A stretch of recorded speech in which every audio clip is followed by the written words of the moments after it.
Përshëndetje miq dhe ndjes të këtij kanali.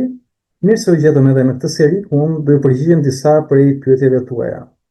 Dhe që mos u mbasim kohë, po bëj një hyrje të shkurtër duke u kujtuar se kjo është një shërbes e krishtere, e krijuar për të ardhur në ndihmë të gjithë komunitetit, pra jo vetëm besimtarëve, por edhe jo besimtarëve, në mënyrë që të realizohet ajo që është moto i këtij kanali. Do ta njihni të vërtetën dhe vërteta do t'ju bëjë të lirë.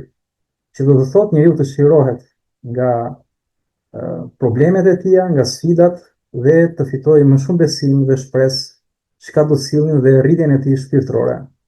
Dhe nëse rritemi shpirtërisht, kuptoj që do kemi një shëndet më të mirë, sigurisht edhe sukses, më të gjendshëm, më të arritshëm tek synimet që do kemi. Dhe pa humbur kohë, po kaloj te pyetja e parë, i cili është një djalë besimtar, i cili shkruan në fakt ka shkruar disa herë, po unë i kam ndarë pyetjet e tij, duke qenë se i referohen temave të ndryshme, dhe pastaj do lexoj edhe pyetje nga të tjerë individ. Dhe djali shkruan: unë shkoj prej kohësh në kish, por ndjej që nuk ja kam dorëzuar jetën Krishtit. Dhe ndonjëherë ngel konfuz për fjalën e Zotit. Dhe do doja të isha më i qartë në mendime dhe më i qetë në shpirt, të arrija atë paqe të Zotit. Jam në një moment që kam nevojë të mbushem shpirtërisht dhe të gjej rrugën dhe qëllimin tim në jetë. Ke ndonjë këshill ose një mënyrë se si duhet të veproj, ose të lutem, ose të lexoj? E falenderoj djalin për të letër, në fakt më thash që më ka shkruar disa herë dhe çfarë është mjaft e rëndësishme për ta ndarë është që pikërisht ajo që shoh te ky djalë, dukshëm Zoti po punon në zemrën e tij. Dhe këtë e lidh tek ajo çfarë shkruhet në Ungjil, vetë Zoti Jezu Krisht tek Ungjilli sipas Mateut, kapitulli 5 deri në kapitullin 7, njihet tema që citohet si predikimi në mal. Dhe predikimi në mal është në fakt, do thoja, shabloni në një farë mënyre i jetës së krishtere. Dhe ilustrohet më së miri ideja e mbretërisë së Perëndis. Dhe Jezus e nis predikim pikërisht me fjalën lum skamësit në frym. Dhe pastaj vazhdon sepse e tyre është mbretëria e Perëndis. Skamësi në frym, pra kjo skami në frym është çfarë duket edhe te kjo letër. Dhe mund të tingëllojë si diçka negative, por që në fakt është komplet e kundërta. Zoti thotë që jeni të lumë ju kur jeni skamës në frym, sepse do ju hapen dyert e mbretërisë së Perëndis. Pra, çfarë do thotë skamës në frym ose i varfër shpirtërisht? Është pikërisht kur njeriu e kupton që asgjë në këtë jetë nuk e kënaq më. Pra gjithë gjërat e botës mund të duken kotësira ose të pakuptimta, ose mund të kenë një vlerë, mund të kenë një përmbajtje, por nuk e përmbushin shpirtërisht. Dhe kur njeriu nuk ndjen këtë përmbushje shpirtërore, ai e ka kuptuar që është i varfër në shpirt. Pra ka varfëri shpirtërore dhe kërkon Zotin. Dhe unë të kjo letër këtë shoh dhe prandaj do doja të inkurajoj djalin që mos të ndihet keq me vetveten nëse ka këtë skamje shpirtërore.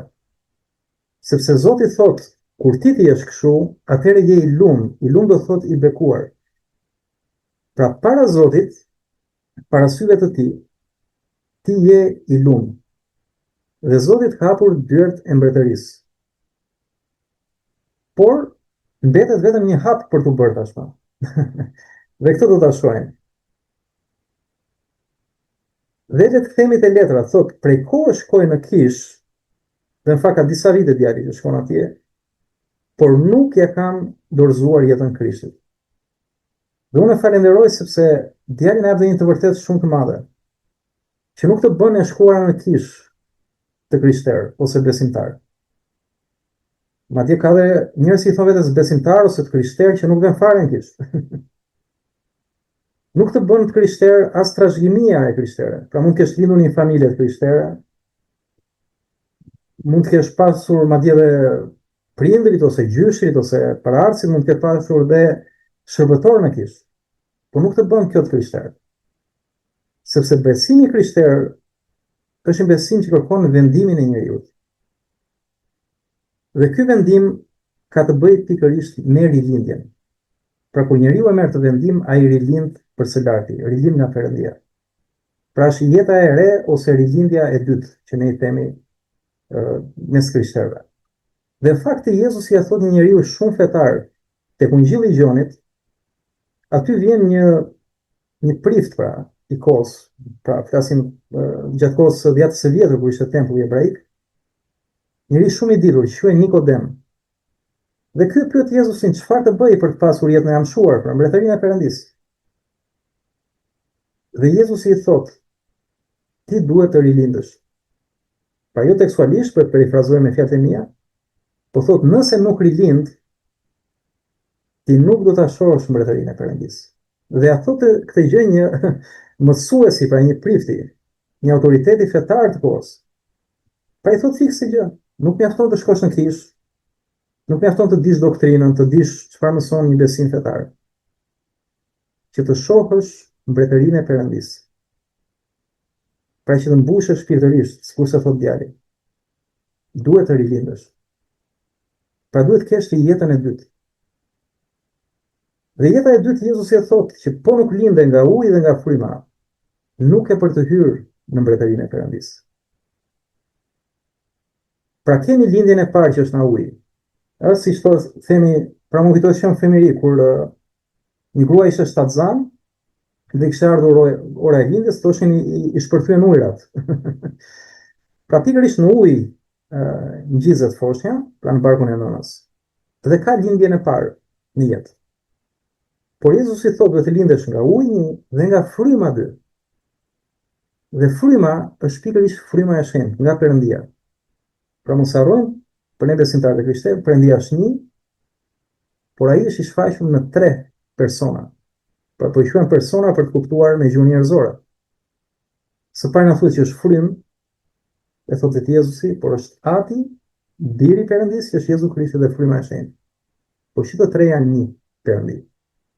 Pra jo 3 Perëndi, por një Perëndi në Atin, Birin dhe frymën e shenjtë. Dhe Jezusi thotë duhet të rilindësh nga fryma e shenjtë për të qenë pjesë e mbretërisë së Perëndisë, për të qenë biri i Perëndisë.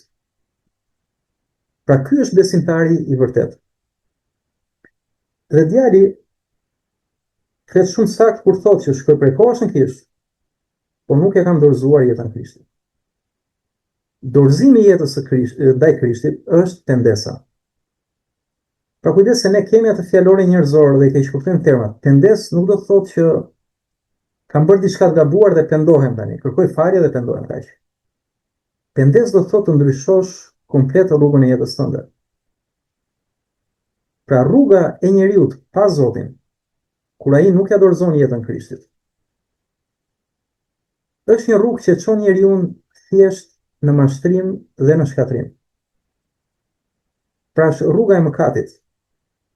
Sepse vetë natyra që trashëgon njeriu që nga koha e Adamit dhe Evës, fal mosbindjes së tyre ndaj Zotit, kur dëgjuan mësimin e Satanit të ardhur si angjëll drite, në fakt edhe si gjarë për atje, po sot i shfaqet njeriu si angjëll drite, edhe i mëson njerëzve me fe të ndryshme, me filozofi të ndryshme, që mund të jetosh dhe pa Krishtin. Madje mëson që edhe nuk ka ferr. Pra kanë dalë mësues thotë nuk ka ferr. E ndërtojnë parajse në tokë. Këto janë mësime heretike dhe nuk vijnë nga Perëndia. Pra këto nxjerrin njeriu jashtë rrugës të vërtetës së jetës. Dhe Shkrimi i Shenjtë thotë që ka shumë rrugë që njeriu t'i duken të drejta, por në fund ato të çojnë në rrugën e vdekjes. Bibla thotë që një është rruga e vërteta dhe jeta. Dhe kjo është fjala e Perëndisë, e ardhur në Krishtin, e mishëruar. Pra vetë karakteri i Perëndisë, logosi që themi ne, fjala, se nga fjala e kuptojmë karakterin. Dhe Jezusi thotë fjalët e mia janë frymë dhe jetë. Pra nëse njeriu, si në rastin e këtij djali që Zoti ta bekoi siç e ka bekuar në këtë fazë jetës së tij, ku ai po kërkon të marrë këtë vendim për jetën. Nëse njeriu e beson fjalën e Perëndisë si fjalë perëndie dhe jo si fjalë njerëzish, atëherë njeriu ka vetëm një hap, t'i dorëzojë jetën Krishtit, së ndryshe të pendohet. Pra të marrë një vendim që unë dua të jetoj vetëm si biri i Perëndisë. Dua të ndjek vetëm rrugën e Zotit. Në çdo situatë jetës time, dua të marr vetëm vendimin më të drejtë. Dhe më i drejti është ai që bën vullnetin e Perëndisë. Jo çfarë mendoj unë, se tham, ka shumë rrugë që i duhen njerëzit drejt, po të shkojnë në vdekje. Sikurse po shkrimi i shenjtë thotë që mos i beso zemrës tënde se është gënjeshtare. Është gënjeshtare e zemra. Dhe është e prishur, e errët dhe e ndotur në mëkat zemra, në thellësinë e saj. Pra njeriu në vetvete ka të pamundur të bëjë të mirën. Kur themi të mirën, të bëjë drejtsinë e Perëndisë. Ka vetëm një mënyrë për ta bërë drejtsinë e Perëndisë, të rilindësh, këtë thot Jezusi. Dhe kjo është mbretëria e Perëndisë. Kur bën drejtsinë e tij, do thotë ti jeton në Perëndi, në mbretëri, me Perëndin, patjetër. Pra, djali vet po e kupton këtë gjë dhe unë po shkoj që Perëndia e ka zbuluar këtë gjë. Pra e kupton që unë sado që veten kish, pra jam fetar në atë time, po nuk e kam dorëzuar jetën Krishtit. Pra nuk e kam dhënë zemrën Jezusit. Kur japim zemrën Jezusit, do thotë nuk po japim organin ton që rre këtu dhe pompon gjakun. Zemra në Bibël do thotë jeta. Se zemra është vetëm karakteri i njeriu. Prandaj thotë Zoti do jap secili sipas zemrës. Nëse ja ke dhënë zemrën Zotit, ai e bekon zemrën tënde dhe e mbush me paqe, me dashuri, me shpresë, me forcë, me gjithçka. Pse? Sepse po Zoti na thotë të profetizuar që në dhjetën e vjetër para Krishtit, me profetin Ezekiel, por edhe tek Jeremia. Pra Ezekieli thotë që do vi koha që do t'ju jap një zemër të re, do të heqë zemrën tuaj prej guri, zemra prej guri do thotë zemra e mbyllur për Zotin, dhe do t'ju vë një zemër njerëzore, një zemër mishi. Dhe do të shtij aty brenda, thotë, ligjin tim, pra fjalën e Zotit. A kupton, kjo është rilindja. Pra, Perëndia fryma e shenjtë bën banesë në zemrën e besimtarit, dhe besimtari rilind, ka një frymë të re. Pra ky është besimtari i vërtet. Prandaj dhe Jezusi i thot Nikodemit, një kryeprifti predikues, mësues, fetar i ligjit, i thot ti duhet të rilindësh për ta parë mbretërinë, nuk mjafton feja jote. Dhe ky është mesazhi dhe për gjithë besimtarët sot dashur të zemrave. Feja nuk mjafton. Duhet njohësh Krishtin dhe ti dorëzosh jetën tënde atij. Çfarë do thotë dorëzosh jetën Krishtit? Do thotë t'i japësh atij drejtimin. Siç themi ne në Shqip, dhe e keni kollajën kur themi Zoti para ne pas. Pa e bëjmë këtë gjë ne. Puna është ta bësh. Sepse besimi nuk do të thotë thjesht ta thuash. Do thotë ta bësh, ky është besimi. Apostulli Jakob thotë, më trego besimin tënd pa vepra, dhe unë do të tregoj besimin tim me vepra. Që thot besimi pa vepra, thot ai është i vdekur, nuk ka besim pa vepra. Prandaj shumë njerëz mund t'i thonë veten besimtar, veten kish, po në zemrën e tyre çfarë ndodh? Dhe me këta Jezusi në fakt ishte i shqetësuar gjatë kohës së tij në tokë. Sidomos me klerin fetar të kohës, që thamë. Dhe i quajti ata hipokrit madje. I tha hipokrit, mirë ka profetizuar Isaia për ju, pra profeti, që ky popull më adhuron, thot, me buzë, po zemrën e tyre, thot, e ka larg meje. Pra Zoti kërkon që zemra jote të afër tij, dhe zemra e këtij djalit unë e shoh që po afrohet me Zotin. Puna është, teksa afrohesh me Zotin, bën një hap drejt tij. Zoti do bëj disa hapa drejt teje. Atëherë ti jepja komplet zemrën, që ai të vi të banojë brenda zemrës tënde. Dhe të t'japja atë paqen që ti kërkon. Pra kjo është çfarë këshille mund t'i jap? Së pari, me të drejtë thua që ndonjëherë ngel konfuz për fjalën e Zotit, do ja isha me qartë mendime. Në kjo vjen konfuzioni, sepse nuk e marr hapin e madh të besimit, që është pembesa. Pra pembesa të çon te besimi i vërtet, sepse sjell rilindjen. Dhe kjo është vetëm përmes teje dhe Zotit. Nuk e bën dot njëri tjetër për ty. Pra, siç kemi ne në Krishterrim, marrëdhënien vertikale, që themi është marrëdhënia jote me Zotin, dhe marrëdhënia horizontale, marrëdhënia jote me njerëzit e tjerë. Pra çdo i krishter duhet të ketë të konsoliduar marrëdhënien vertikale të parën me Zotin. Nëse ketë konsoliduar këtë marrëdhënie, atëherë do kesh konsoliduar dhe marrëdhënien me njerëzit, sikurse edhe me veten tënde. Sepse ligji i Perëndis përmbyllet te dashuria, dhe dashuria e vërtet është të duar Zotin Perëndin tënd, thotë shkrimi, me gjithë zemrën tënde, me gjithë mendjen tënde, me gjithë shpirtin tënde, me gjithë frymën tënde. Kjo është marrëdhënia vertikale e para. Ky është ligji i parë. Dhe i dyti thotë, urdhërimi i dytë, është ta duash vetë tjetrin si veten tënde. Pra kjo formon kryqin, me Zotin dhe me tjetrin si veten. Po e para është me Zotin. Lavdi Zotit. Edhe këtu buron konfuzionin në mendime, sepse zemra është ende e pambushur me frymën e shenjtë. Por nëse merr vendimin ti dorëzohesh plotësisht Zotit, me sinqeritet plot në zemër, thua Zot, dua që ti të vish në zemrën time, dhe ti, Jezus, të më drejtosh jetën time. Po ta bësh me sinqeritet dhe gjë. Sepse Zoti thot, kush ka etje, le të vi tek unë. Pra nëse e bën me të vërtet, nëse ke këtë etjen e vërtet që vjen nga kjo skamja në frymë, që po flas. Nëse e kaq i jetur, pra si ti ishe në shkretir për 40 ditë, dhe sikur për një pikë uji, ta gjurmoj atë pikën e ujit si gjë më të shtrenjtë. Kjo është ajo etja për Zotin. Nëse ke këtë etje, që do që Zoti të vinë në zemrën tënde dhe të t'japi drejtimin e jetës tënde, në paqe, dashuri dhe në të vërtetë, siç është ai vetë, atëherë merr të hap, pendohu dhe kërkoj Zotit të drejtojë në lutje, në përgjërime, në falënderime. Dhe nëse fryma e shenjtë do zbresë dhe ty, atëherë do të rritet pasaj, jo vetëm etja, po edhe oreksi. Dhe oreksi është për ushqimin shpirtëror, që është fjala e Zotit. Vetë Jezusi thotë që njeriu nuk jeton vetëm me bukë, dhe këtu e ka fjalën për anën materiale të gjërave, siç kemi ne njerëzit, dhe Zoti thotë nuk jeton vetëm me bukë, pra nuk e përjashton anën materiale, në nevojitet e anën materiale. Por thotë jeton edhe me çdo fjalë të dalë nga goja e Perëndis. Pra duhen të dyja. Edhe materia, po edhe shpirtërorja.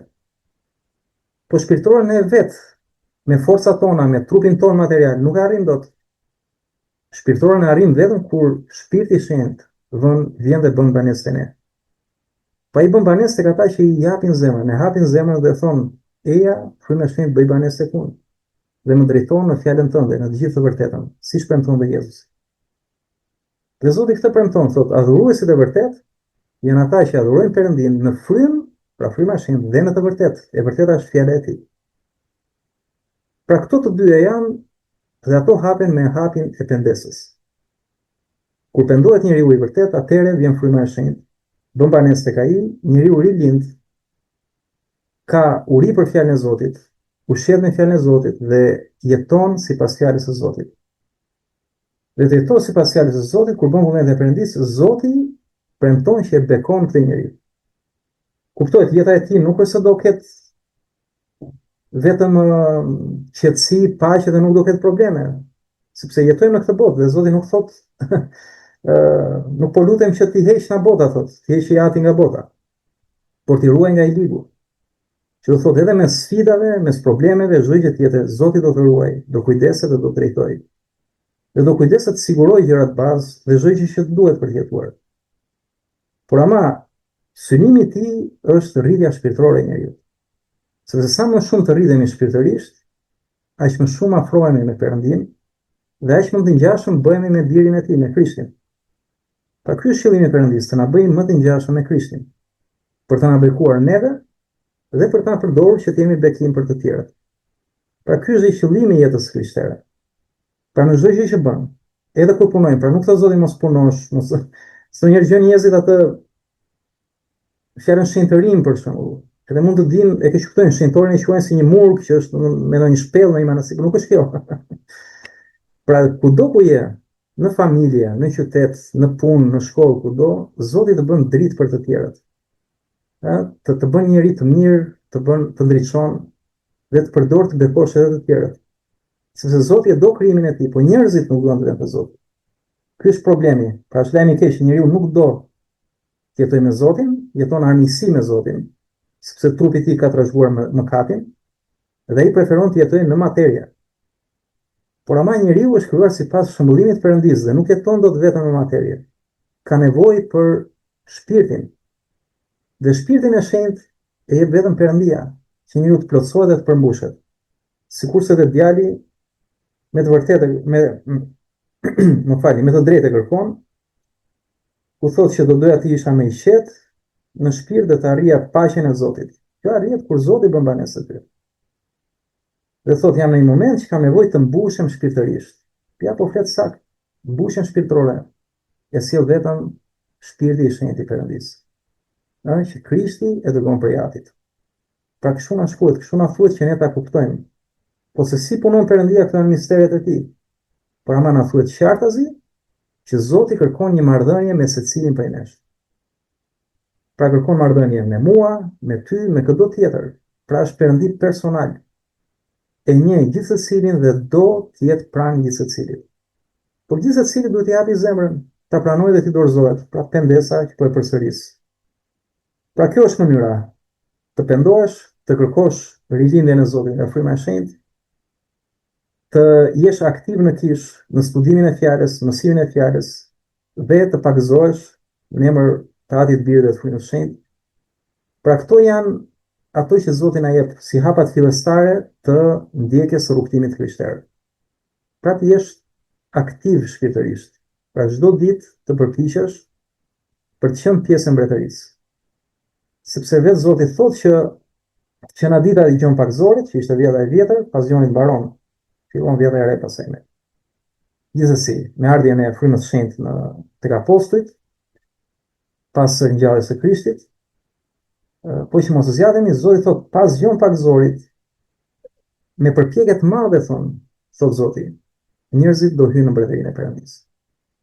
Pra se kërkon vetë mohim, kërkon ta mohosh veten në këtë botë, sipas iluzionit, gënjeshtrave, gjysmë gënjeshtrave të kësaj bote.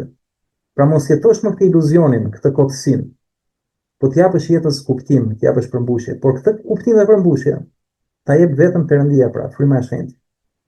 Që të drejton, thot, tek e gjithë e vërteta.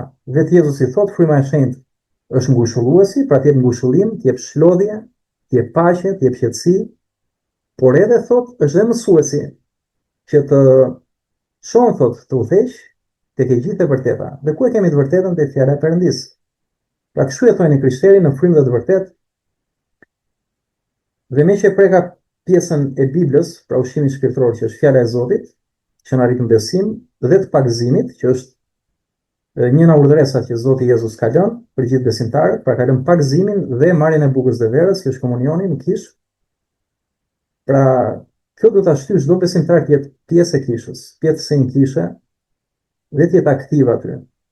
Pra edhe në mësim, edhe në rritje shpirtërore, dhe në bashkësie, në shërbime të tjera. Dhe në lidhje me leximin e Biblës dhe pagëzimin, djali shkruan që kur shkojnë në kishë ndihen mirë, kjo është një gjë shumë e mirë, pra duhet shumë është prania e Zotit aty, nëse ka këtë ndjesi. Dhe fjala më prek, dhe lavdi Zotit, pra shkruan djali, më prek her pas here, thotë. Por ndonjëherë më ndodh sikur ngel vetëm teori. Dhe ajo qetësia është momentale, shkruan ai.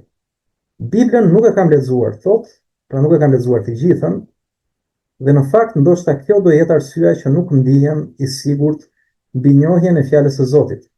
Prandaj më vjen dhe kjo gjendje. Lavdi Zotit, pra e ka thënë vetë djali, në Bibël na shkruhet që besimi vjen nga dëgjimi, dhe dëgjimi vjen nga fjala e Perëndisë. Pra sa më shumë ta njohim fjalën, aq më shumë njohim Zotin tonë, sepse tek fjala e tij Perëndia, pra Zoti e ka treguar karakterin e tij. Pra na thuhet që Jezusi është shëmbullimi i dukshëm i Perëndisë pa dukshëm, sepse Perëndia është frymë, dhe ka zbuluar jetën me birin, po si mund ta njohim birin e Perëndisë? Përveç se në fjalën e tij. Dhe dhjeta e vjetër, pra gjithë Bibla hebraike para Krishtit, profetizon në mënyra të ndryshme ardhjen e Krishtit, pa e ditur kombi Izraelit. Domethënë ata prisin Mesian, po prisin një Mesia luftarak që do i shkronte nga romakët për shembull. Nuk e dinin që në fakt Mesia, pra Jezusi, do sillte mbretërinë e Perëndisë në tokë, jo mbretëri tjetër tokësore. Dhe kjo mbretëri e Perëndisë tamë është shpirtërore, nuk është e tokës, është e qiellit. Dhe që të lidhemi me këtë mbretëri, tamë duhet t'i japim zemrën Jezusit, ta pranojmë këtë plan të Perëndisë për njeriu që është në Krishtin. Nëse bëjmë të hap, pra nëse pendohemi, Zoti do veprojë sipas zemrës tonë. Dhe pasi ka vepruar, thamë është fjala e Perëndisë, pra fryma të drejton pastaj te fjala që ta njohësh Zotin sa më mirë. Dhe pasi njeh fjalën sa më mirë, edhe fillon e praktikon fjalën e Zotit dhe jeton si biri i Perëndisë. Jeton për të bërë drejtsinë e Perëndisë në çdo situatë jetës. Dhe sa më shumë bën vullnetin e Perëndisë, aq më shumë dhe Perëndia të bekon. Të bekon edhe të përdor për lavdinë e tij. Dhe vazhdon djali shkurt, po shkruan pra duke thënë që por e di që kam nevojë të përjetoj më shumë prej tij, patjetër, është përjetimi i frymës së shenjtë. Dhe ai nuk është kështu siç u ndjem, patjetër. Patjetër. Kjo është shumë e vërtetë, Zoti është i mirë për jetë, patjetër ai është i shenjtë, është edhe i rrept, nuk e toleron mëkatin. Ai nuk pëlqen kur në zemrën tonë kemi idhuj. Çfarë do thotë kesh idhuj? Kur ke diçka që e do më shumë se Zoti. Edhe e kuptojmë që të gjithë jemi si natyrë idhujtare, sepse jemi mëkatarë. Po një krishter që lind nga fryma e shenjtë, dhe pasi njeh Zotin e tij përmes fjalës dhe fryma i zbulon pjesë karakterit të Perëndisë, sa shumë Perëndia e do, sa shumë e njeh, sa shumë është kujdesur edhe kur nuk ka besuar ky njeri. Atëherë rritet e dashuria për Zotin. Dhe largohen idhujt nga zemra jonë, largohen gjithë to pislliqe do thoshin, që na pengojnë këto ndotje pa pastërti. Dhe njeriu kështu shenjtërohet. Pra pasoj ky shenjtërimi është shpirtëror. Patjetër që është dhe fizik, pra njeriu heq pjesë në veset, eliminon aktivitetet e dëmshme, aktivitetet e kota, fillon ndryshon dhe fjalori i tij, fjalët e tija. Pra mund të jap dëshminë time, domethënë përdora fjalë jo të hijshme, ndonjëherë gënjeja, ndonjëherë shpenzoja kohën kot, ka pas periudhë edhe pija duhan, pija alkool. Kur pranova Krishtin dhe vërtet e pash veten tamam të skamur në frymë, siç po shkruan edhe ky djalë. Dhe i thash Zotë lutem më drejto ti. Më drejto, unë djeva të fladin që më erdhi, domethënë. Unë nuk e dija në atë, nuk kisha lexuar për frymën e shenjtë, apo për tjera gjëra se si Zoti punon. Dhe ndjeva një lloj gëzimi. Dhe përbrenda fillova të përjetoj që edhe Zoti gëzonte. Dhe unë nuk e kuptoja, nuk e dija domethënë. Por këto erdhën të gjitha pasi kisha vajtur në kishë dhe kisha dëgjuar dhe ungjillin, pra kisha dëgjuar sa i fortë është Perëndia, sa sovran është ai. Ai ka ndorë që të gjitha gjërat. Dhe aty vendosa thash, ok, unë dua të jetoj për Zotin. Jam i lodhur në këtë. Dhe isha në një pikë që nuk më mungonte gjë në jetën time. Pra kisha edhe pasuri, isha i martuar, kisha gjitha. Pra nuk më mungonte gjë, po të shikonte një person do thosha edhe çfarë keq je kështu, i ke gjitha. Po në fakt më mungonte kryesorja. Më mungonte marrëdhënia me krijuesin tim. Pra duhet ta njeh atë, duhet të isha i lidhur me të. Dhe doja që ai të më drejtonte në jetën time. Dhe kur mora këtë vendim, para se si Zoti punoi në zemrën time. Nuk po them se ishte diçka të jetëm i natyrshëm, ndoshta ishte, por nuk po them se pash në një përjetim si korrent apo si diçka. Pra thjesht një paqe, një qetësi, një gjendje e re, ka një freski në shpirtin tim. Dhe pasaj gjithë kjo gjendje më çoi vetëm të studioja fjalën e Zotit, duhet ta njeh. Dhe aty pasaj kuptova sa mëkatar isha. Unë i thoya vetes unë jam i mirë, s'kam vrarë njerëj, nuk kam vjedhur, por në fakt çdo mëkat për Zotin është si vrasje. Prandaj çdo mëkat lajm e gjak në dhjetën e vjetër. Prandaj edhe vetë Zoti erdhi në birin e tij në Krishtin, në Jezus, për të larë mëkatet tona në kryq. Ky është ai i mirë.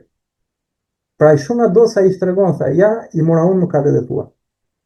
Siç kemi në Shqip, për ta ilustruar kemi shprehjen të marrshat ligat të bësh kurban.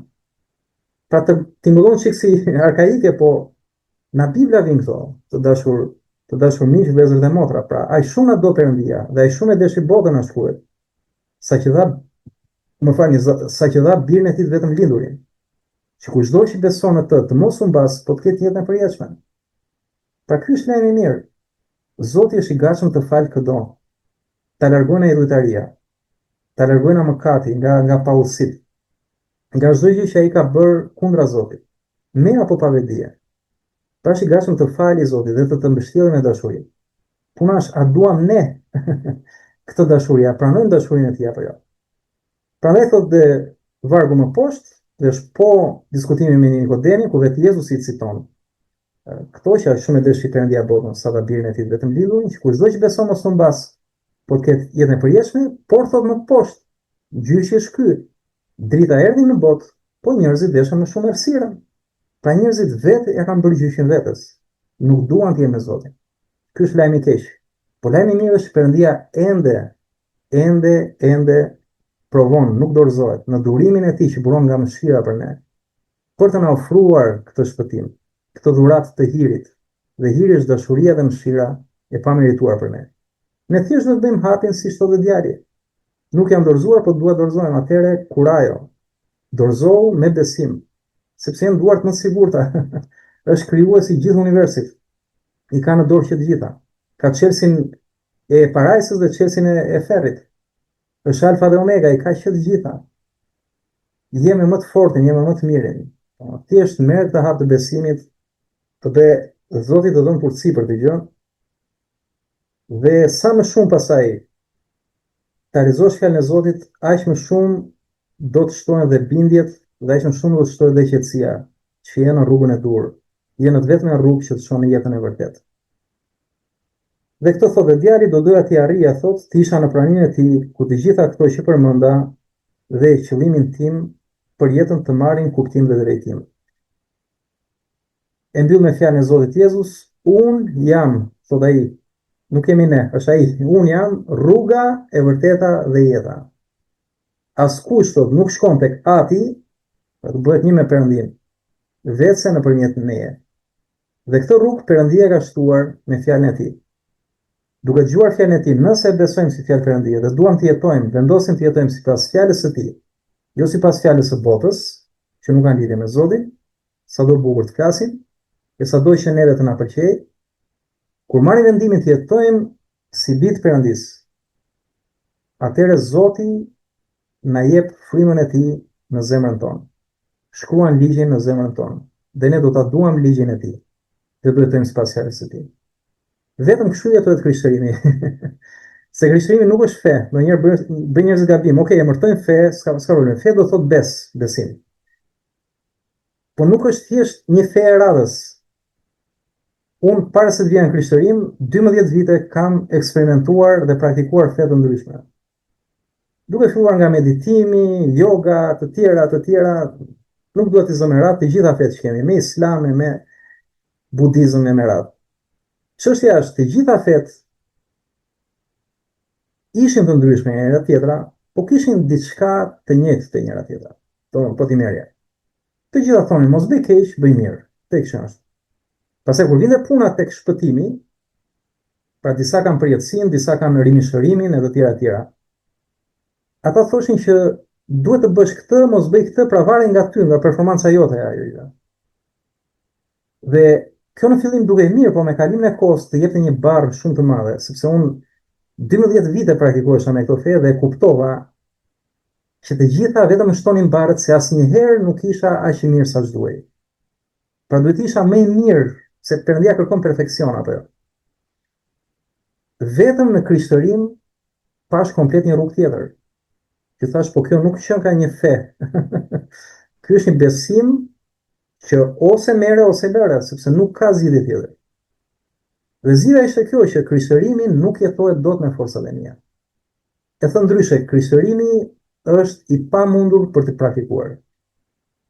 Prandaj them që djali ka shumë të drejtë kur thotë veten kish, po nuk e ka dorëzuar jetën Zotit. Sepse është e pamundur për njeriu të jetojë krishtërimin. Por ama lajmi i mirë është që për Perëndin çdo gjë është e mundur. Dhe krishterimi jetohet vetëm në marrëdhënie me Perëndin. Krishterimi jetohet vetëm kur ecën bashkë me Zotin. Dhe kur ecën bashkë me Zotin, është kur je i lidhur me të, ke marrë frymën e shenjtë kur pendohesh, dhe kur ecën sipas fjalës së tij. Pra kjo është vetëm zgjidhje. Fryma e shenjtë të jep, pra hiri i Perëndis të jep fuqinë, urtësinë, dashurinë për të ecur me sipas fjalës së Zotit. Po nuk je i rilindur, po nuk ecë me Zotin, nuk jetoj dot krishterimi. Është thjesht e pamundur, është e pamundur. Po marr vetëm një fjalë, Zoti thotë i duash armiqtë tu, si mund të duash armiqtë? Vetëm me anë të fuqisë së Zotit që jeton përbrenda teje. Pra kjo ishte dhe uroj të jeni inkurajuar dhe të ketë bekuar kjo përgjigje. Kalojmë në një pyetje tjetër, të cilat janë me karakter më profesional. Dhe këtu pyetja është ku më shkruan, ju keni eksperiencë në këshillat e zhvillimit të karrierës dhe zhvillimit personal. Unë do doja shumë një këshill ose inkurajim për veten pasi mbaroj shkollën për ekonomi, politika, zhvillim rural te bujqësori. Pasi jam në fazën ku duhet të drejtohem dhe lutem shumë për këtë pjesë të drejtoj shtigjet e mia në çdo drejtim. Gardizoj, është e vërtetë që unë kam një përvojë shumë vjeçare tashmë në treg, jo vetëm si ekspert që lidhet me fushat e marketingut dhe reklamës, por kam edhe certifikime ndërkombëtare si një trajnues ose coach, si quhen ndërkombëtare, për zhvillimin personal dhe profesional. Tani kuptohet për shkak të besimit tim, unë mësoj vetëm parime biblike, sepse besoj që kjo është e vërteta dhe e vërteta e bën njeriu të lirë. Dhe Zoti ka bekuar të punë, kam trajnuar dhe këshilluar kompani në disa kontinente, madje edhe individ të cilët i kanë parë frytet e këtij këshillimi, dhe për këtë jap lavdi vetëm Zotit, sepse duke bazuar te këto parime është bërë mundur dhe bekimi i jetës së këtyre njerëzve, qoftë në punët e tyre, në jetën e tyre. Prandaj është kjo shërbes, por duhet përsëris që vetëm kur njeriu përmbushet shpirtërisht nga fryma e shenjtë, çdo çështje e tij që lidhet me karrierën, me punën, me shkollimin, merr drejtim automatikisht se drejton Zoti. Çfarë mbetet tek njeriu është vetëm vullneti i lirë për të bindur fjalës së Zotit ose jo. Kështu që dhe në rastin konkret, këshilla që mund t'i jap për të djalë, po e ndaj në dy pjesë. E para është që lidhet me prioritetin e parën, që është Zoti. Këshilla e parë është të bësh vullnetin e Zotit tek ajo, që do thotë në dhjetën e re tek libri Kolosianëve, na thuhet që çdo gjë që bëni, ta bëni si për Zotin dhe jo për njerëzit. Dhe po bëhet kështu, thotë shkrimi pasaj, sepse na Zoti do merrni shpërblimet të këtij mundi.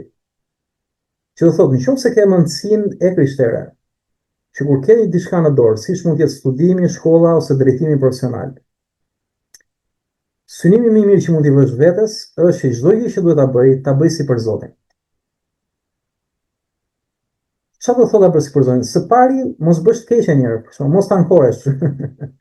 Për shembull, që janë këto kushte pune, o pse është shefi kështu, po rroga s'më pëlqen, o kush vetë sot në punë, këto nuk janë si për Zotin. Këto janë si për mishin. Mishi ka trashëguar natyrën mëkatare dhe si rrjedhoi punon kundra vullnetit të Zotit. Më kupton? Pastaj, nëse heq këto ankesat, pezmatimet e çdo gjë, atëherë është rruga hapi i dytë që të bësh të mirën. Dhe mira është ta bësh punën sakt, pa gabime, po edhe të jesh i kënaqur me këtë mundësi që të është dhënë, çfarëdo qoftë ajo punë. Dhe ta bësh sakt. Dhe ta bësh sakt duke besuar që Zoti do të bekojë nëse vepron kështu.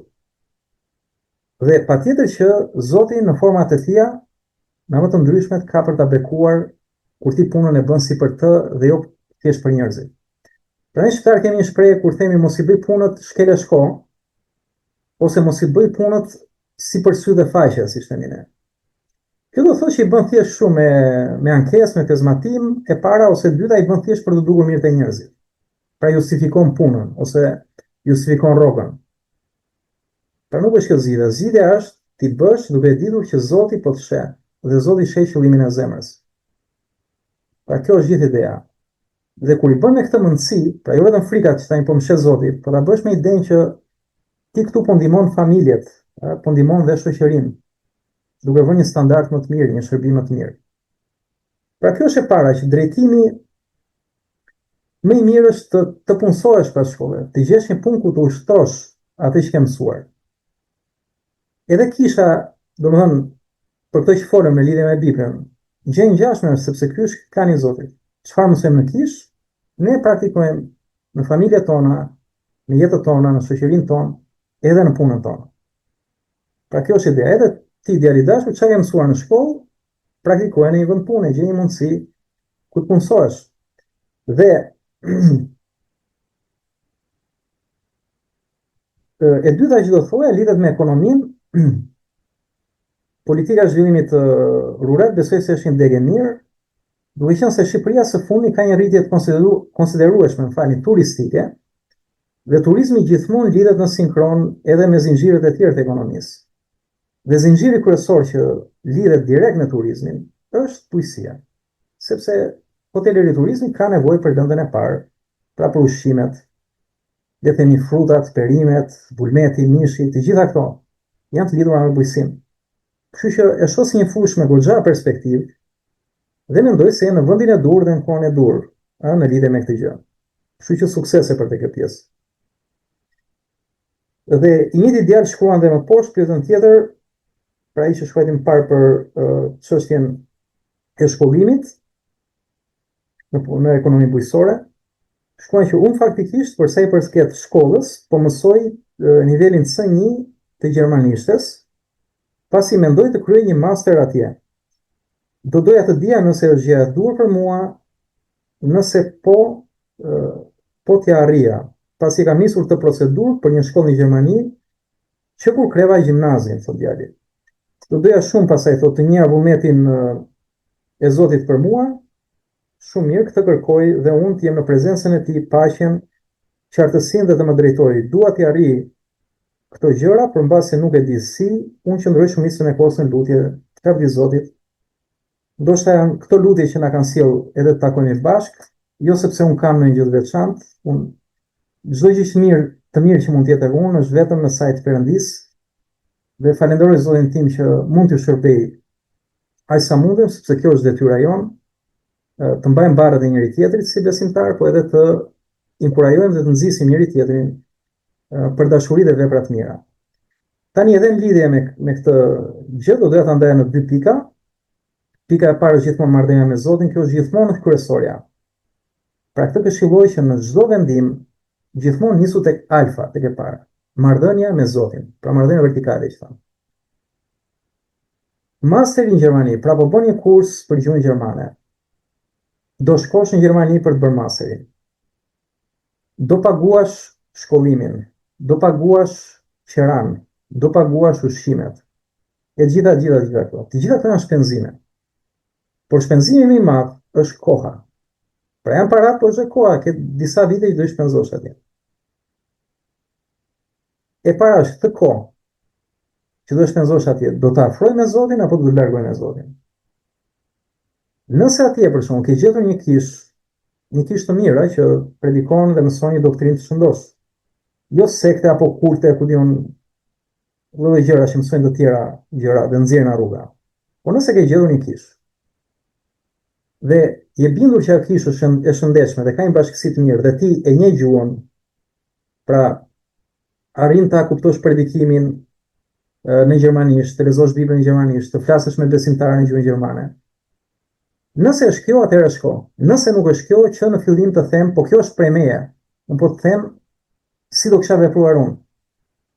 Pra thash se cili përgjigjet para Zotit, unë nuk unë përgjigjem për ju vetë merrni vendimet, por unë nëse nuk do kisha atë një kish, dhe vajte atje do më kishte larguar nga Zoti, dhe largimin a kisha detyrimisht është dobësim në besim, sepse kisha ka detyrën të nxisi dhe të rrisi besimtar, atëherë nuk do kisha shkuar tek master.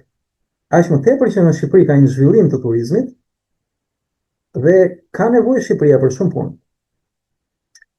Në Gjermani gjithashtu ka një minus të madh në aspektin shpirtëror. Shumë kisha po mbyllen. Shtetet europiane, duke qenë se janë të pasuruara, në të kaluarën, shumica e tyre ka humbur besimin tek Zoti. pra kanë rënë atë rehatin dhe qefin e botës dhe janë larguar nga besimi. Fatkeqësisht, për këtë Jezusi profetizonte tek libri i zbulesës vetë Zoti, kishës së Laodices.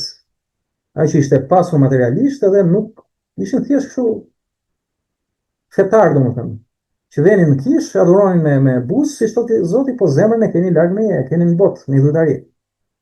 Dhe unë thotë Jezusi do të nxjerrë nga goja, pra shpreha si do të vjell nga goja.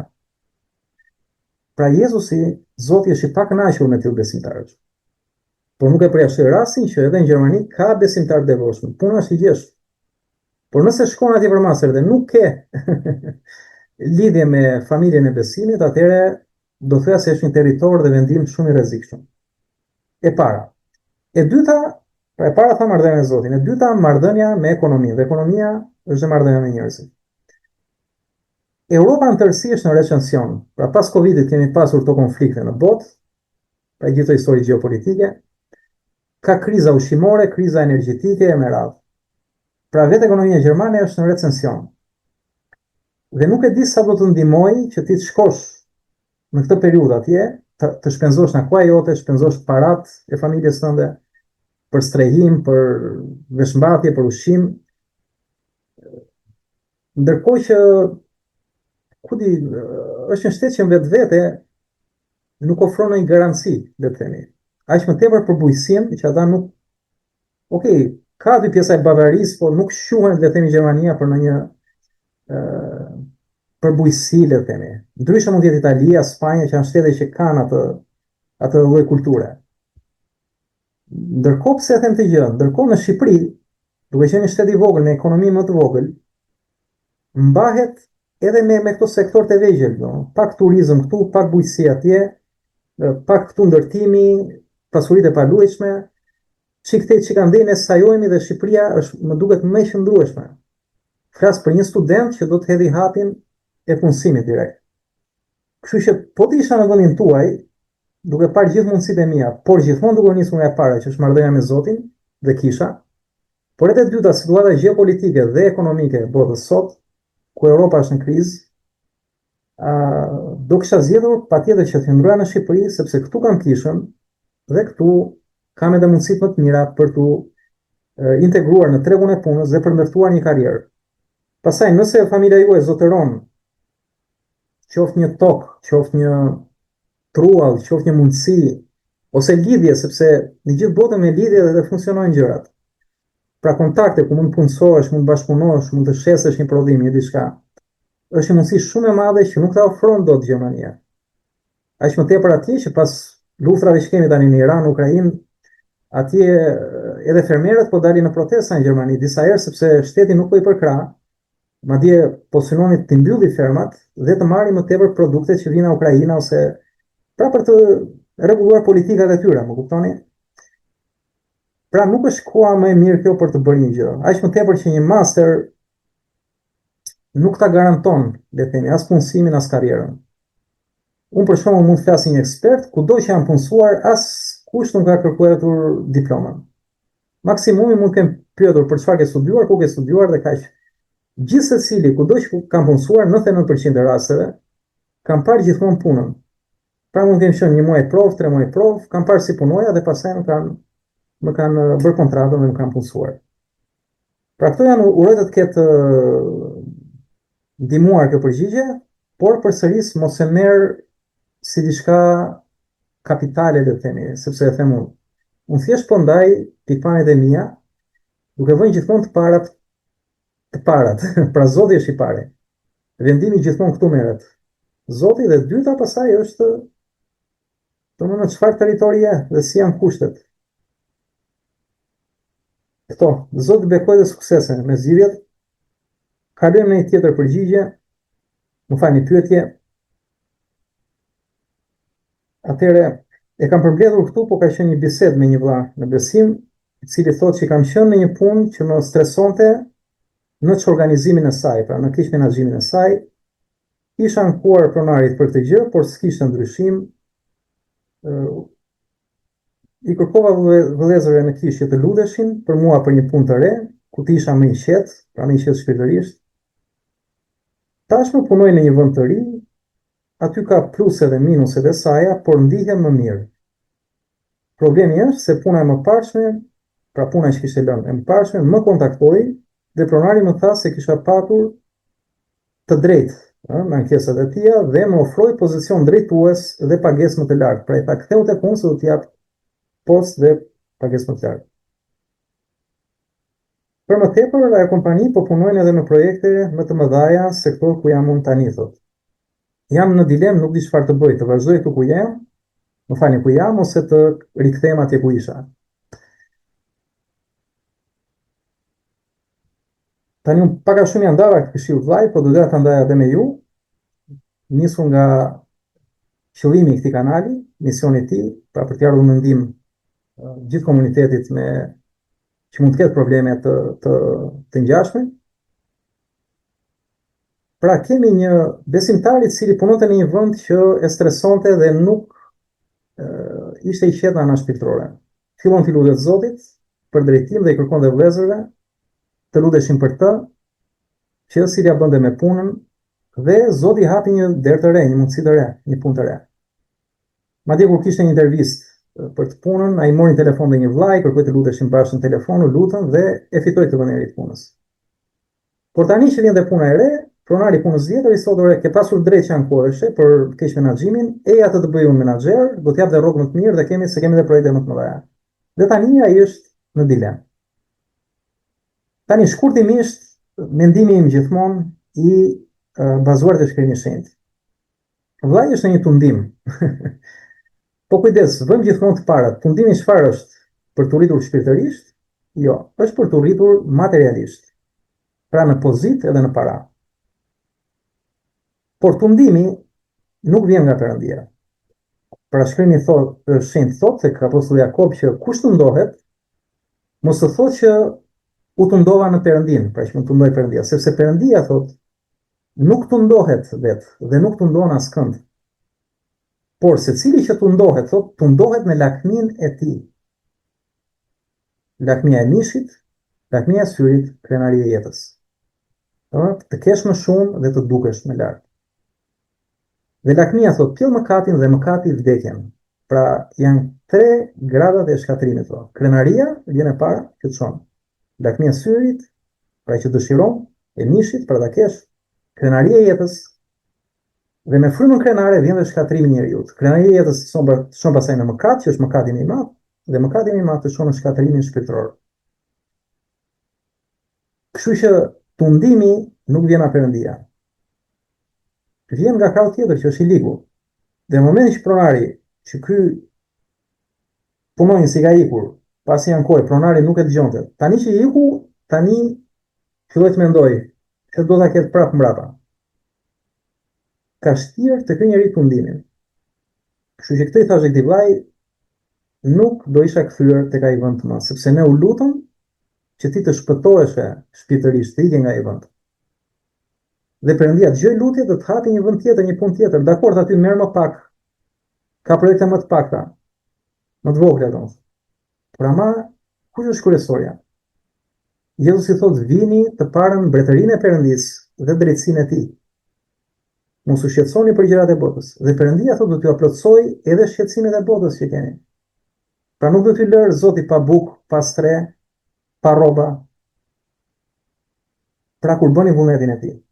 Dhe këtë i thashë vllai dhe këtë do doja ta ndaja edhe me ju. Nëse jeni në situata të ngjashme, gjithmonë nisuni kush është kryesorja. Puna ku jam po më ndihmon të afrohem me Zotin apo po më largon nga Zoti? Nëse puna që të largonte nga Zoti, tani thotë ja ktheu prapë këtu ti. Tani ti do të largohesh akoma më shumë. Pra kjo ishte dashur miq, edhe për të pyetje. Pra tundimi nuk vjen nga Zoti dhe njeriu duhet të ketë prioritete shpirtërore në jetë. Pyetje tjetër që më ka pyetur një vajzë, do doja ta ndaja, një vajzë e cila luftonte në besimin e saj dhe më pyeti një herë dhe më tha si duhet të sillemi me muslimanët. Më bëri shumë përshtypje, nuk e prisja këtë pyetje, sepse kam pasur biseda të tjera me të. Por po e kthej një përgjigje si një krishterë. Perëndia është dashuri. në dashuri nuk ka frikë, thuhet. Dhe dashuria e përsosur e nxjerr jashtë frikën. Dhe Perëndia, thot shkrimi, nuk na ka dhënë frymë frike, por frymë force, urtësie dhe dashurie. Pra nëse jemi në frymën e Krishtit, ku është liria, si thot fjala e shenjtë, në frymën e Krishtit është liria. Nëse jemi të lirë nga mëkati, atëherë duhet jemi të lirë dhe nga frika, po edhe nga paragjykimet. Dhe si rrjedhoj, sado që ne mos të bijem dakord, Zoti na thot, nëse mua më doni, zbatoni urdhërimet e mia. Dhe urdhërimi i Zotit Jezu Krisht është t'i duam që të gjithë.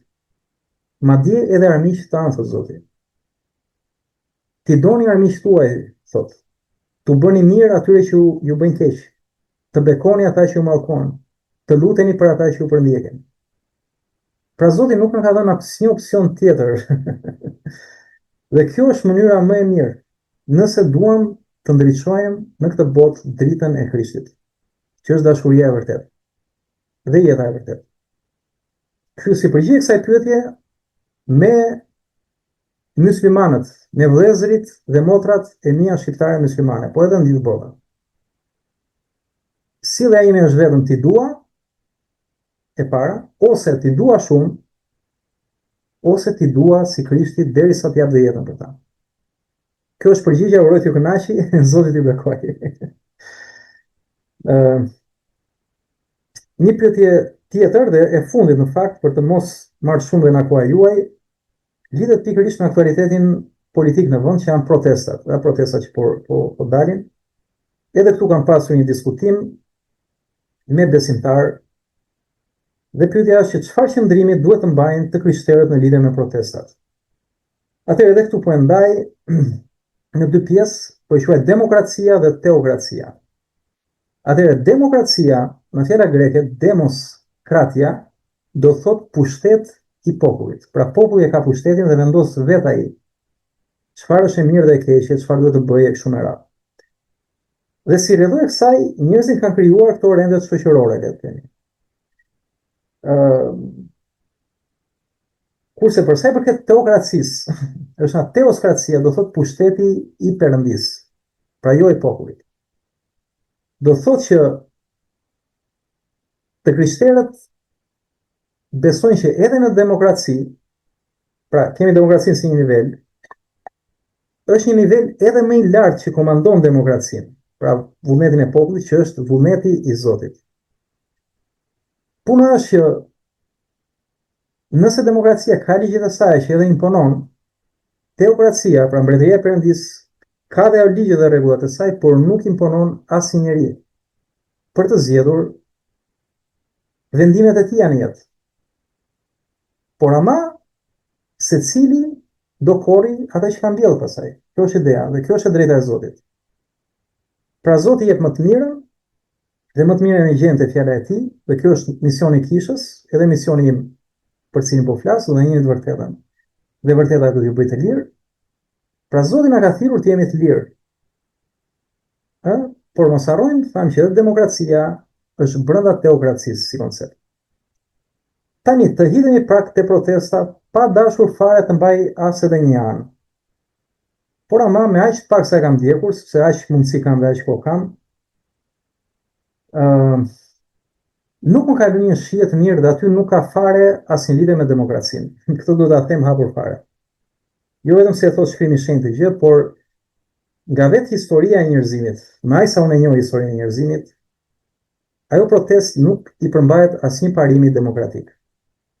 Flas në thelb, në esencën e saj, se si formë po, ku diun del, bën protesta paqësore, ai sa mund të quhen paqësore, por në përmbajtjen e saj, ajo protestë është e paqartë dhe është thjesht një turm që ka tendencën të degradojë. Dhe këtë nuk e them unë, e thon sociologët dhe psikologët, madje edhe Sigmund Freud, që është një ateist dhe anti-krishter, betuar deri në vdekje, ka thënë që turma, te libri i tij Psikologjia e turmës, për ata që e din, ka thënë që turma ka tendencën të jetë e egër, malinje, e ligë dhe shkatruese. Pra ku njerëzit mblidhen bashkë për gjëra, unë do thoja ajo gjë për ata që kanë dalë, domethënë, çështja e asaj toke me turizmin, ajo mund zgjidhet me një referendum dhe kjo do ishte demokratike. Pra populli merr iniciativë, kërkon referendum që të votojë për atë zgjidhje atje. Kjo mund të jetë një gjë që e lejon ligji, se demokracia ka ligje. Por në që turma del atje dhe po citoj vetëm 2-3 raste se s'dua të merrem fare me është argjim kohë, domethënë, po që pra njëri thoshte ne jemi sovrani, pra turma. Dhe ne thot duhet të vim të qeverisim këtu, turma. Që Freudi thotë është malinje dhe shkatruese, anarki. Ndërkohë që një tjetër tha këtë gjë zgjidh plumbi, pra do vinë edhe me plumb. Tani ti bëj një analizë shumë të thjeshtë këtyre gjëra. Po e them të gjithë thjesht për të mirën e të gjithëve, këtu nuk kam asnjë qëllim, asnjë gjë, përveç se njerëzit të largohen nga e keqja dhe të bëjnë të mirën, si fjala e Zotit, dhe të afrohen me Zotin dhe të rriten shpirtërisht, të shtirohen nga këto ligësi. Po e nisim ku ka lindur demokracia, në Greqinë e lashtë. Pa u futur në histori të thellë sepse s'dua të harxoj kohën. Grekët e lashtë, po flasim për vitet para Krishtit dhe diku pas Krishtit, domethënë. Pra i kupton vite shumë të lashta. Edhe ata kishin konceptin që qeveria duhet të na plotësojë neve kërkesat, domethënë. Dhe nuk e gjykonin qeverinë me idenë që sa ka punuar, pra ku ishim dhe ku na çoi, po gjykonin pse ti tani s'po plotëson mua kërkesat dhe pse jeta ime nuk po rregullohet, se aq kuptonin. Dhe çfarë bënin? 1-2 ata vetëm vrisnin kushtetarët, pra vrisin qeveritarët, pra mbretërit e tyre. Pra ka qenë një periudhë në Greqinë e lashtë që vetëm i vrisin. Derisa erdhi një politikan, pra i talentuar, Demosteni, për ata që të kenë lexuar, dhe futi artin e politikës, një si demagogjia, pra fillonte t'i binte njerëzit, t'i argumentonte, t'i arsyetonte dhe t'i motivonte. Dhe fitoi edhe disa betejë me Francën e Termopileve, gjithsesi çon si ka. Dhe këtu njerëzit kuptuan pasaj realitetin panore. Që ka pra kuptuan nocionin që ku ishim dhe ku na çoi, sepse nuk e kuptonin këtë nocion. I donin gjërat shpejt sepse ishin njerëz instinktiv, ishin pa Zotin, ishin pagan. Pra po flasim për shoqëri pagane para Krishtit. Ndërkohë që Zoti ishte dëftuar vetëm popullit Izraelit atë kohë. Gjithë popujt e tjerë ishin idhujtar, adhuronin shumë perëndi, siç i dim, panteoni e këto. Pra ishin pa duruar, i donin gjëra shpejtë, donin që politikanët i rregullonin jetën, pra të jetonin mirë fara atyre njerëzve që vinin në pushtet. Sa aq kuptonin. Tani thash, nuk e kam askënd të gjë, po ta kuptojmë nocionin primitiv. Sepse dhe turma që pash atje, sado që jetojmë në vitin 2026, mu duk sikur ka të njëjtat koncepte si para Krishtit. Pra kaq të pa informuar domethënë. Dhe uroj që ndonjë fjalë këtu të prekë njëri që të paktën ti thrasi mendjes dhe të kuptoj që nuk janë gjërat kaq si thua, kaq jashtë orbite. Dhe ç'a ndodh? Pra pa populli grek i lash që me qëndrimin e Demostenit, pra këtij politikani, për një kohë të gjatë në pushtet, për shumë vite. Ata thanë, po kështu funksionon ka demokracia, pra. Nuk që ka rrëzon njërin, nxit tjetrin, rrëzo tjetrin, vrit tjetrin, nuk që nga kjo. Sepse ne nuk bëkemi dot gjë. Edhe këtu u konsolidua pasaj kushtetuta dhe parlamenti dhe mori formë demokracia që ne njohim dhe sot. Dhe kjo është që populli zgjidhte delegatët, pra përfaqësuesit e tij në parlament ose senat, siç e kopjoi Roma më vonë, senati roman. Pra demokracia është qeverisja ose përfaqësimi i popullit në mënyrë indirekte nga të zgjedhurit e saj, votuesit e saj. Dhe ata e panë që kjo funksiononte. Se e panë që ku na mori Demosteni dhe ku na çoi. Pra stabiliteti, rregulli, rendje të gjitha. Dhe bën gjën që edhe Bibla e thotë qartë, që Perëndia është Perëndia e rregullit. Pra ecim me rregull e gjëra. Tani kthehemi te ne. Kur tjetri thotë, nuk janë këta që ne zgjedhim, pra që zgjedh shumica, se duhet kuptojmë, ata që dalin protest, nuk janë Shqipëria, janë një pjesë e popullit. Tani shumica e Shqipërisë ka zgjedhur një parlament. Ky parlament ka formuar një qeveri. Kjo qeveri ka një përfaqësues, i cili drejton programin e ministrave. Kështu funksionon shteti, sepse kështu është bërë kushtetuta. Dhe kushtetuta ka një të bukur që vjen që nga ligjet e Perëndis, ligjet morale që na 10 e vjetër në Bibla hebraike, bashkë me ligjet e gjithë historisë njerëzore paralele nga kultura greko-romake, por që tek të dyja, Perëndia që është sovran, jo populli, Perëndia sovran, teokracia, ai ka vepruar, dhe do shohim si Bibla mëson që çdo pushtet vjen nga Perëndia. Dhe njerëzit formojnë kushtetutën dhe kjo është demokracia e vërtet. Ku shumica e një populli qeveris me përfaqësuesit e saj në parlament. Po kur tjetri thot të ikin këta, të vim ne një turm, që Freud i thot janë e ligë malinje shkatruese, tjetri thot i zgjidh gjëra plumbi, atëherë ç'a po ndodh? Ka një diçka që nuk po shkon. Nëse do me demokraci, atëherë e thash, këtë turm të tharrasi për një referendum, të bëjë një peticion, të mbledhë firmat, dhe kjo është përfaqësi direkte, pra këta në këtë mënyrë anashkalojnë përfaqësuesin në parlament, dhe në bazë të ligjeve që cakton kushtetuta, gjejnë një hapësirë ku këta të kenë një demokraci direkte, dhe bëjnë një peticion, referendum, për të bllokuar zonat të ndërtimin që do bëhet atje, për çfarë është ajo gjë. Pak rëndësi ka. Dhe nëse marrin firmat e caktuara nga ligji, ata kanë të drejtë ta hedhin në votë pasaj këtë projektin. Dhe prapë thirret populli, siç ka votuar parlamenti, thirret për të votuar këtë amendament. Pra të ndërtohet apo jo ajo gjë. Pra këtë të lejon demokracia, sepse vendos shumica. Kurse ato që afritet atje për plumba e për marrje pushteti, gjëra, këto janë gjëra pasaj nuk kanë lidhje, këto janë tamam në kohën para Demostenit.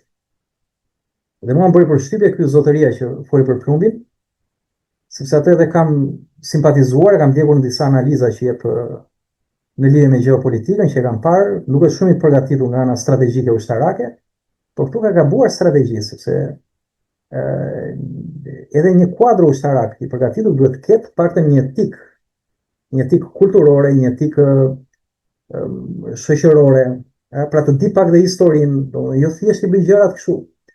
Po pastaj duke gërmuar pak më shumë, duke u nisur edhe në sa në analizat e tij, pash që fatkeqësisht ky zotëri bënte edhe deklarata shumë anti-amerikane, domethënë, dhe jo vetëm pro iranane, po edhe pro Hezbollahut, domethënë Hezbollahu është, çfarë thuash tani që ta mbyllin domethënë këtë pjesë të demokracisë për të kaluar te teokracia. Tani si është më mirë të kemi një demokraci funksionale që me gjithë problemet e saj, me gjithë tmetat e saj, të paktën funksionon, që populli voton shumica qeverisë, dhe kjo shumicë ruan rendin, ruan rregullin, vazhdon punon për reforma, për progres, me të mirat e të qetë e saj, apo të vi njëri që thotë një turm, hajde të marrim vendin, ta qeverisim ne, se ne di më mirë, edhe po se bëm të vjen plumbi, domethënë, që ti bëj shkurt, demokracinë apo Hamasin, domethënë. Kështu që kjo është çfarë duhet të ndaja te kjo pikë, pa paragjykuar njëri, po këto janë modelet që po na servirin. Ose një kushtetut, ose Hamasi, anarkia, terrorizmi me i forti ai që ka plumbin. Besoj se të gjithë do zgjidhin të parën, edhe pse ka njerëz që mund kundërshtonin, mund të jenë emocional dhe të prekur të ndinjuar, patjetër, por modelet këto janë, zgjidhe merr. Ose çka ka ndërtuar njeriu, edhe falënderit të Zotit, dhe do shohim pse, ose vetë njeriu tani merr pushkën dhe del malit edhe siç bën Hamasi. Besoj bota e qytetëruar është ajo që është krijuar në parime judeo-kristiane. Pra 10 e vjetër në Bibël, judejt, kristianët 10 e re. Ky është civilizimi që bota ka njohur. Pra shikoni edhe shtetet e krishterë, pra nuk ka të bëjë feja këtu, po feja vetëm në lidhjen kulturore është që ka dhënë njeriu. Pse? Sepse tham Krishti thotë doni dhe armiq tuaj ti doni. Pra dashuria, mëshira, toleranca, vllazëria, të gjitha janë parime të krishtera. Tani kjo është fesë që unë me Zotit. Ose me këtë tani që të civilizohesh, për Shqipërinë që ka nisur dhe kapitullin për të hyrë në Europë, ose shko tek Hamasi pasaj po. Puna është i bësh llogarit mirë. Dhe gjithsesi, kjo ishte për sa i përket demokracisë. Kalojmë te teokracia, për ta mbyllur këtë video lavdi Zotit. Protestat politike, dhe këtu po flas për vëllezërit dhe motrat në besim që dashur pa dashur janë bërë pjesë emocionalisht, le të themi, të kësaj proteste dhe diskutojnë, debatojnë, mbajnë krah e qëndrime të tjera. Tani përpos faktit që sipas besimit tim të krishterët nuk duhet merren në politikë, këtu unë kam bindje time do thoja, po këtu lidhet besimi im, pastaj ka mënyra tjera si mund të interpretohet, më falni, Bibla sipas besimtarëve të ndryshëm. Unë do të ndaja çfarë qëndrimi janë thirrur të mbajnë të krishterët kur kanë ndaj pushtetit, ndaj pushtetarëve. Dhe le të shkojmë tek letra e Romakëve 13:1-2. Çfarë na thuhet aty dhe ta marrim thjesht fare do. Dhe shkruhet: çdo njeri le t'i nënshtrohet pushteteve të sipërm. Pra çdo njeri pushteteve, të gjithë pushteteve. Sepse thot nuk ka pushtet, pra nuk ka asnjë pushtet, përveç se prej Perëndis, thot fjala e Zotit. Pra çdo pushtet është prej Perëndis. Dhe pushtetet që janë caktuar nga Perëndia. Pra kush ka caktuar pushtetet? Të gjitha pushtetet? Perëndia. Pra Zoti ka caktuar të gjitha pushtetet. Sepse është Perëndia e rregullit tonë. Prandaj thot shkrimi, ai që kundërvihet pushtetit, pra kur del kundra pushtetit, ai kundërvihet urdhrit të Perëndis. Dhe ata që kundërvihen, pra pushtetit, do të marrin mbi vete dënimin. Këtë thot fjala e Zotit. Pra themeli i qëndrimit të krishterëve në lidhje me pushtetin është vetëm një. Besimi tek ajo çfarë thot fjala e Perëndis, dhe fjala e Perëndis flet shumë qartë, besoj edhe një fëmijë 3 vjeçar mund ta kuptoj. Që Perëndia është burimi i çdo autoriteti në tokë dhe i çdo pushteti njerëzor. Por shkema mëson që ai është burimi i çdo autoriteti, qoftë ky i drejt ose i padrejt. Pra nuk është Perëndia vetëm me pushtetarët që janë të mirë dhe të drejtë, është me ata që janë të këqij dhe të padrejtë. Por kujdes, nuk do të thotë që këta udhëheqës, të mirë apo të këqij, janë aleat ose partner të Perëndis. Jo, ata janë sklever të tij. Janë vegla të tij, janë instrumente të tij për të kryer Perëndia vullnetin e tij nëpërmjet tyre. Pra qeveria, Perëndia qeveris nëpërmjet, po i quajmë mbretërve të tokës. Dhe mbretërit janë udhëheqësit e çdo shteti sot, sepse sot nuk kemi formën monarkike, më së shumti kemi formën demokratike, parlamentare. Por çdo përfaqësues le ta quajmë mbret. Pra Perëndia qeveris nëpërmjet tyre mbretërve. Pse? Që të bëj vullnetin e tij, pra i trazon ai gjërat për të dalë në fund vullnetit e tij, dhe vullneti i tij është që të gjithë pendohen, të vinë te njëra të vërtetës dhe të shpëtojnë shpirtrat e tyre përmes ungjillit që ai ka dhënë në Krishtin, në fjalën e tij. Dhe së dyti që të ruaj rregullin, sepse njerëzit janë gjithë mëkatarë. Dhe nëse nuk ka pushtete që vënë rregulla, ruajnë rendin, plas anarkia, kaosi, shkatrimi dhe njerëzit mund të bëjnë ligësi të pakufizuar. Pra njeriu ka aftësinë për të bërë keq dhe ka për të pakufizuar këtë aftësi. Pra do ta kuptojmë këtë gjë. Sepse në momentin që njeriu ka rënë në mëkat, që prej kohës Adamit dhe Evës, ai ka vendosur të ndjekë mësimin e Satanait, angjëllit të rënë. Dhe vetë djalli e mbush njeriu me këtë fuqi shkatruese për të shkatruar rendin dhe për të prodhuar kaos. Kështu që shkruhet se Perëndia është Perëndia e rregullit, që e tham, dhe rendi dhe siguria janë ruajtja ndaj anarkisë, pra këtë mësojnë shkrimet, kaosit dhe shkatrimit. Por përveç kësaj, një besimtar që është i krishterë dhe nuk del në protest, por në shtëpinë e tij, në shoqërinë e tij, në lokalin e miqt, fillon shfaq parkanësi, shfaq ankesa, ose çdo formë urrëtie dhe rebelimi ndaj pushtetit, këto janë gjithashtu mëkate, domethënë, sepse po fjala e Zotit thotë bën gjithçka pa u ankuar dhe pa murmuritur. Dhe fjala më sipër që pan tek Romakëve thotë që kush i kundërvihet, dhe kundërvihet aty nuk thotë thjesht i kundërvihet me forcë, me trup. Kundërvënia është edhe kur flet me fjalë. Pra i vjesh kundra, qëndron kundra pushtetit. Atëherë po i kundërvihesh thotë urdhrit të Perëndis, thotë fjala e Zotit. Po i kundërvihesh shërbëtorit të Perëndis, që janë këta udhëheqës të mirë apo të këqij që Perëndia i përdor si reglat e tij, dhe ti thot do marrësh dënimin nga Zoti.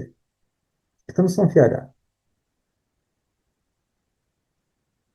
Kështu besimtari i krishterë tregon në fakt gjendjen e tij shpirtërore. Tregon pikërisht të errësirë, ku në vend se errësirë duhet ishte fryma e shenjtë, që tregonte dashuri, gëzim, mirënjohje, tolerancë, durim. Në moment që shfaqen këto shenja të ankesave, fillojnë me ankesë dhe kalon deri në urrëtiet e dhunë, përshkallëzohet ligësia, domethënë. Në fakt tregon problemin më të madh që është një mëkat shumë serioz, është mosbesimi ndaj Perëndisë. Kështu që nëse një krishter bëhet pjesë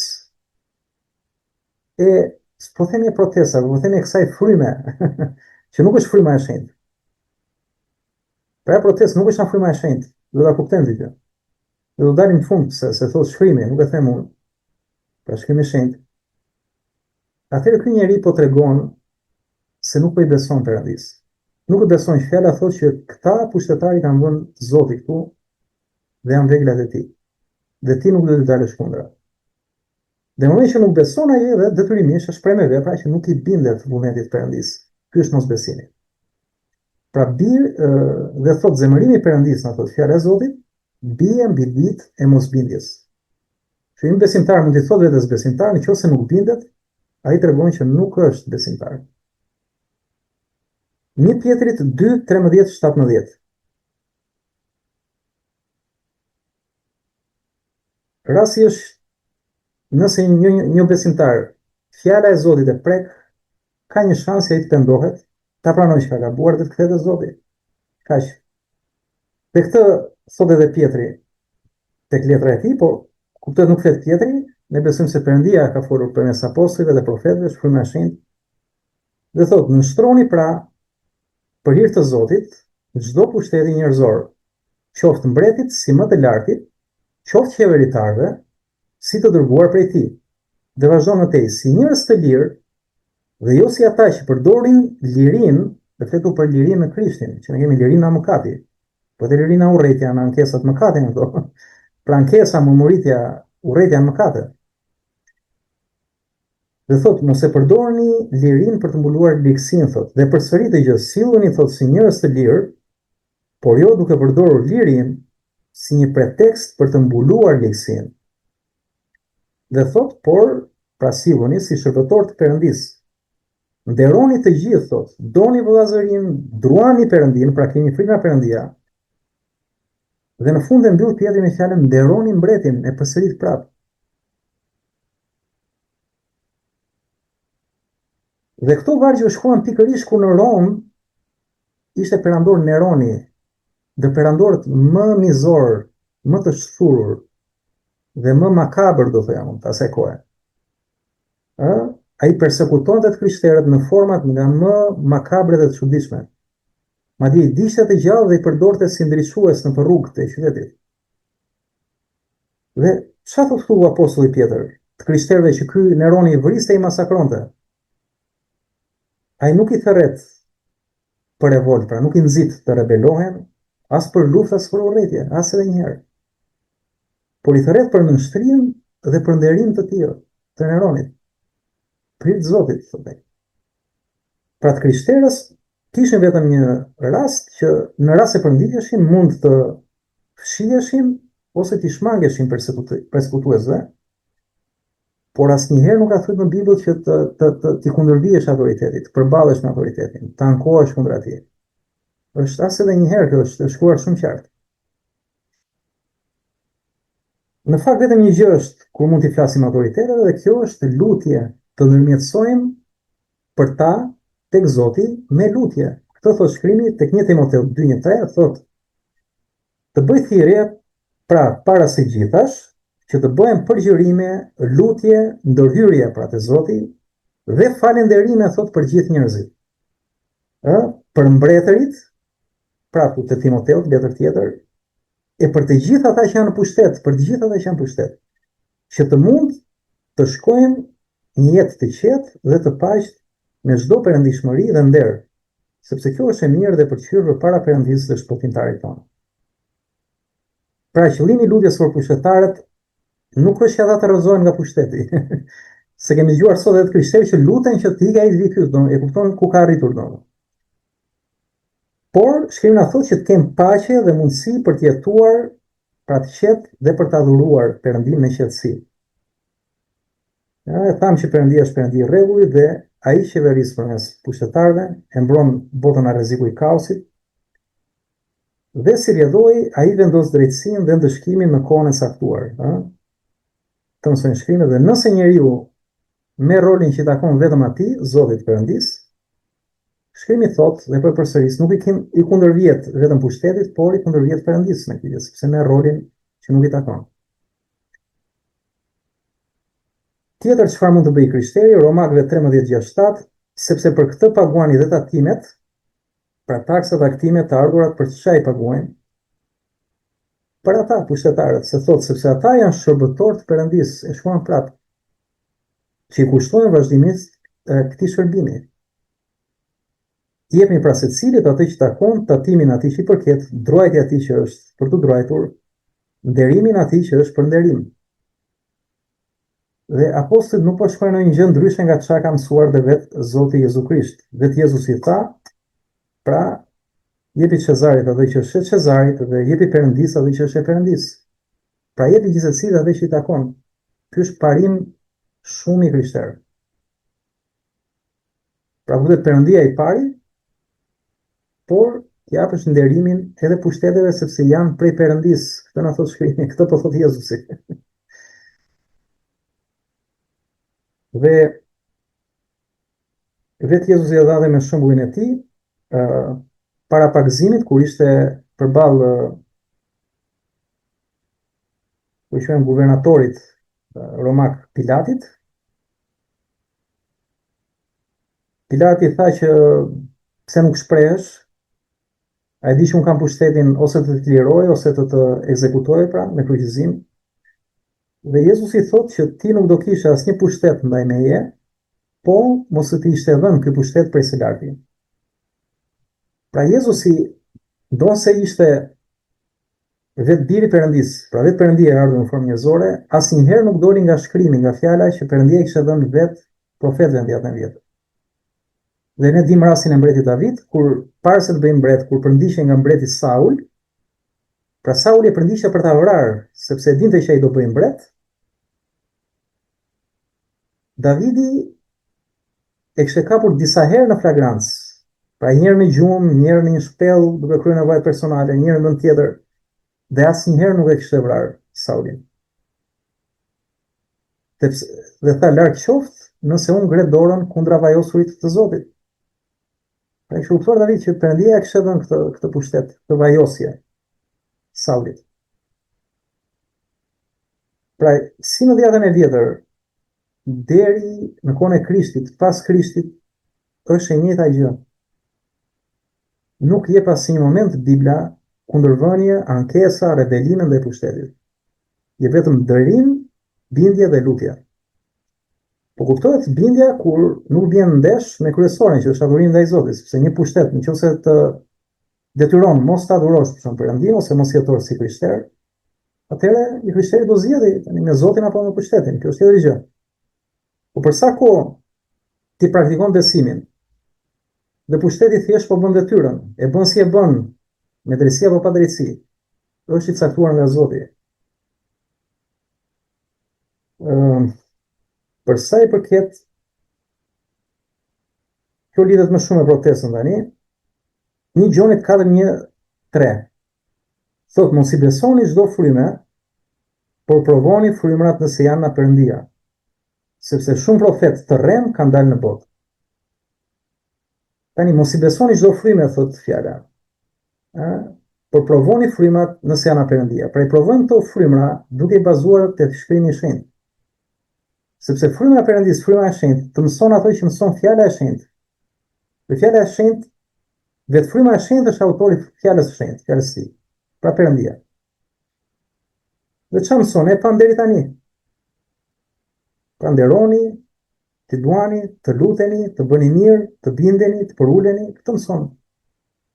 Por nëse del dikush tjetër që flet, Ai mund të flet, mund të thotë, po flas me drejtë e Zotit, po flas për mirën tuaj, ku diun. Po mëson një tjetër ungjill, një tjetër të vërtet nga fjala e Zotit. Atëherë fjala thotë që ai është një profet i rrem. Dhe profetu nuk është profet thjesht një parashkrontar.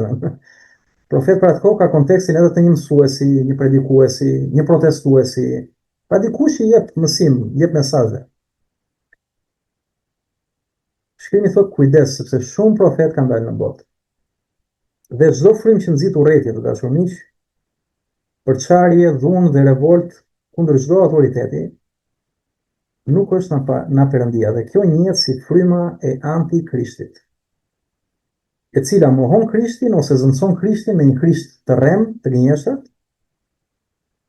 dhe zhbën, pra nuk i bindet autoritetit të Perëndisë.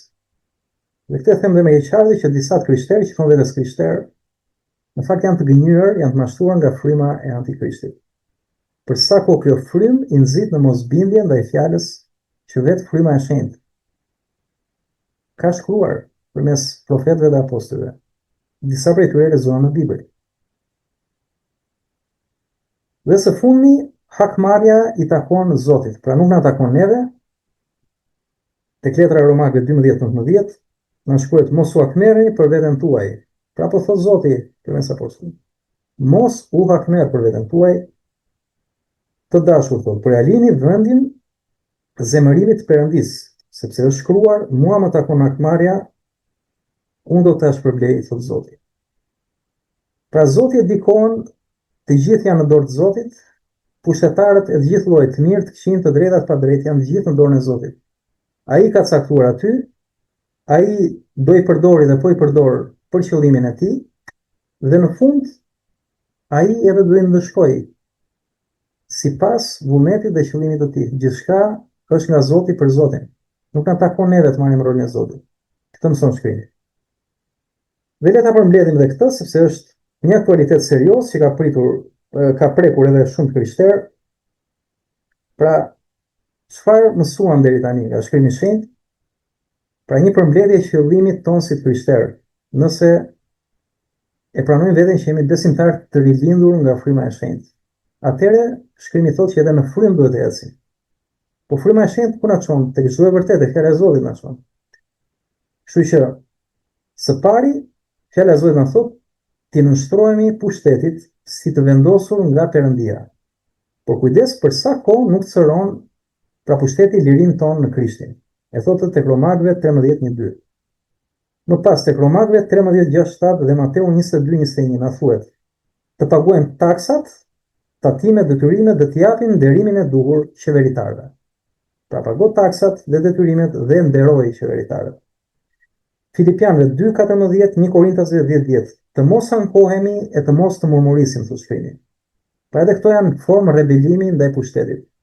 Pra ankesa dhe murmuritja. Kur themi pushtet, jo vetëm ndaj qeveritarëve, por shumë edhe ndaj punëdhënësit, ndaj kryefamiljarit, ndaj mëdhmoshuarve. Pra, ata janë autoritete që meritojnë nderim. Pra këtë mëson shkrimi. 1 Pjetrit 2:13-17 thotë të nderojmë udhëheqësit dhe autoritetet edhe kur janë të padrejtë. Këtë mëson shkrimi. 1 Timoteut 2:1-2 të lutemi për pushtetarët që të kemi paqe. Romakëve 12:19 të mos marrim hak, por t'ja lëm hakmarrjen Zotit, sepse i takon vetëm atij. 1 Gjonit 4:1-3 shumë e rëndësishme për besimtarët në Krishtin, ti provojmë frymrat dhe të shmangim frymën e antikrishtit që nxit rebelim.